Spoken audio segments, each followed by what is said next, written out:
ಓಂ ಸೂರ್ಯನಾರಾಯಣಾಯ ನಮಃ. ನಿತ್ಯಭಕ್ತಿ ಕಾರ್ಯಕ್ರಮಕ್ಕೆ ಸುಸ್ವಾಗತವನ್ನು ಕೋರುತ್ತಾ, ಕೋಪವೇ ಶತ್ರು, ಕೋಪವೇ ನಮಗೆ ಜೀವನದ ಎಲ್ಲೋ ಸುಖದ ಹಾದಿಗಳನ್ನೆಲ್ಲ ಹಾಳು ಮಾಡ್ತಕ್ಕಂಥದ್ದೇ ಕೋಪ. ಅಂತಹ ಕೋಪ ಅಂತಕ್ಕಂಥದ್ದೇ ಒಂದು ನಕಾರಾತ್ಮಕ ಶಕ್ತಿ ಅಂತೂ ಕೂಡ ನಾವು ಹೇಳ್ಬೋದು.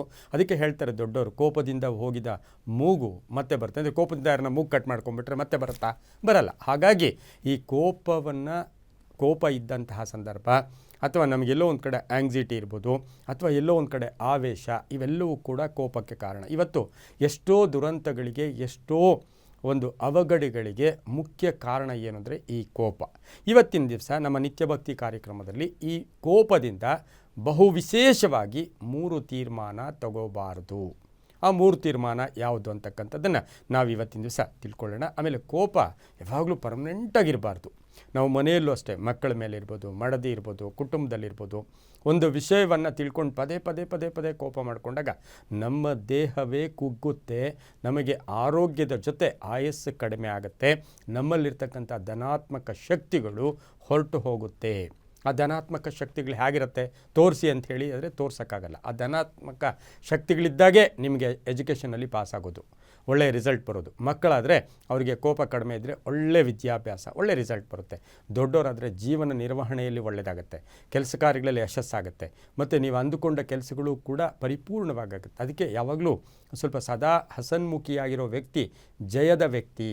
ಆ ವ್ಯಕ್ತಿ ಯಾವಾಗಲೂ ಶ್ರೇಯಸ್ಸನ್ನು ಪಡಿತಾನೆ, ವಿನ್ನರ್ ಅಂತ ನಾವು ಆತನ ಕರಿಬೋದು. ಅದೇ ರೀತಿ ಇವತ್ತಿನ ದಿವಸ ಕೋಪದ ವಿಚಾರವಾಗಿ ಯಾವುದೇ ನಾವು ತೀರ್ಮಾನ ತಗೊಂಡ್ರು 3 ತೀರ್ಮಾನವನ್ನು ಬಹಳ ವಿಶೇಷವಾಗಿ ನಾವು ಅದಕ್ಕೆ ಹೆಚ್ಚು ಒತ್ತನ್ನು ಕೂಡ ಕೊಡಬೇಕಾಗಿರುತ್ತೆ. ನಮಗೆ ಪ್ರಥಮ ಶತ್ರು ಯಾರು ಅಂದರೆ ಯಾರ್ಯಾರೋ ಅಲ್ಲ, ನಮ್ಮ ಕೋಪವೇ ನಮಗೆ ಪ್ರಥಮ ಶತ್ರು. ಈಗ ನಾವು ಹೇಳ್ತೀವಿ, ಏನು ತಂದಿದ್ದೀವಿ, ಏನು ತಗೊಂಡೋಗ್ತೀವಿ, ಏನು ಅನ್ನೋದು ಏನೂ ಇಲ್ಲ.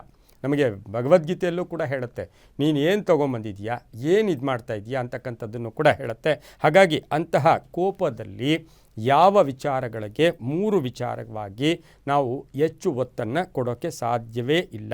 ನೋಡಿ, ಇಲ್ಲಿ ಭಾರತದ ಅರ್ಥಶಾಸ್ತ್ರದಲ್ಲೂ ಕೂಡ, ನೀತಿಶಾಸ್ತ್ರದಲ್ಲಿ ಪಿತಾಮಹರು ಹೇಳಿದ್ದಾರೆ, ಅನೇಕ ಸಮಸ್ಯೆಗಳಿಗೆ, ಎಲ್ಲ ಸಮಸ್ಯೆಗಳಿಗೂ ಕೋಪವೇ ಕಾರಣ ಅಂತಕ್ಕಂಥದ್ದು ಹೇಳಿದ್ದಾರೆ. ಒಬ್ಬ ವ್ಯಕ್ತಿ ವಿಜಯಿಯಾಗಲು ಅವನಿಗೆ ಲಕ್ಷ್ಮೀ ಕಟಾಕ್ಷ ಮಾತ್ರ ಅಲ್ಲ, ಲಕ್ಷ್ಮಿ ಎಲ್ಲಿದ್ದಾಳೆ ಅಂದರೆ ಸಹನೆಯಲ್ಲಿ, ಲಕ್ಷ್ಮಿ ಎಲ್ಲಿದ್ದಾಳೆ ತಾಳ್ಮೆಯಲ್ಲಿ. ಈ ಕೋಪ ಯಾವುದಿರುತ್ತೆ ಅಂದರೆ, ನೀವು ಏನೇ ಒಂದು ತೀರ್ಮಾನ ತಗೋಬೇಕಾದ್ರೆ ಅಲ್ಲಿ ಕೋಪದ ತೀರ್ಮಾನ ಶುಭ ಅಲ್ಲ.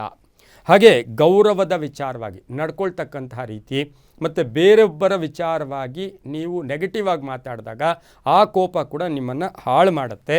ದಾನ ಮಾಡ್ತಕ್ಕಂಥ ಸಮಯದಲ್ಲಿ ತಗೋ ಅಂತ ಹೇಳಿಬಿಟ್ಟು ಯಾರಿಗೋ ಕೋಪ ಮಾಡ್ಕೊಂಡು ನೀವು ಹಣ ಹಾಕ್ತಿರಲ್ವ, ಅದು ನಿಮಗೆ ಮಹಾಪಾಪವಾಗಿ, ಮಹಾಶಾಪವಾಗಿ ಪರಿಗಣಿಸುತ್ತೆ. ದಾನದ ವಿಷಯದಲ್ಲಿ ಮತ್ತು ಯಾವುದೇ ರೀತಿ, ಒಂದು ನಾಯಿನ ಹೊಡಿಬೇಕಾದರೂ ಕೂಡ ನೀವು ಕೋಪ ಮಾಡಿಕೊಂಡು ಮುಖ ವಿಕಾರವಾಗಿಟ್ಕೊಂಡು ಆ ಕೋಪದಲ್ಲಿ ನಾಯಿನೂ ಕೂಡ ಹೊಡಿಬಾರ್ದು. ಆಹಾರ ದಾನ, ಆಹಾರ ಇಡುವಾಗ ಏನಾದರೂ ಕೋಪ ಮಾಡಿಕೊಂಡ್ರೆ ನಿಮ್ಮ ಜೀವನವೇ ಬಹಳ ಕಷ್ಟ ಆಗುತ್ತೆ ಅಂತ ಹೇಳ್ತಾ ಆಹಾರ ದಾನ, ಹಾಗೆ ಪಶು ಪಕ್ಷಿಗಳನ್ನು ನೋಡ್ಕೊಳ್ತಕ್ಕಂಥದ್ದು, ಮಾತಾಡುವ ಶೈಲಿ ಇರ್ಬೋದು, ಎಲ್ಲವಕ್ಕೂ ಕೂಡ ಮುಖ್ಯವಾಗಿ ಕೋಪದಿಂದ ಜೀವನ ಸಕ್ಸಸ್ಸು ಆಗುತ್ತೆ, ಯಶಸ್ಸಿರುತ್ತೆ, ಕೀರ್ತಿ ಇರುತ್ತೆ, ಜೀವನ ನಾಶನೂ ಆಗುತ್ತೆ ಅಂತ ಹೇಳ್ತಾ ಸರ್ವೇ ಜನ ಸುಖಿನೋ ಭವಂತು, ಸಮಸ್ತ ಸನ್ಮಂಗಳಾನಿ ಭವಂತು.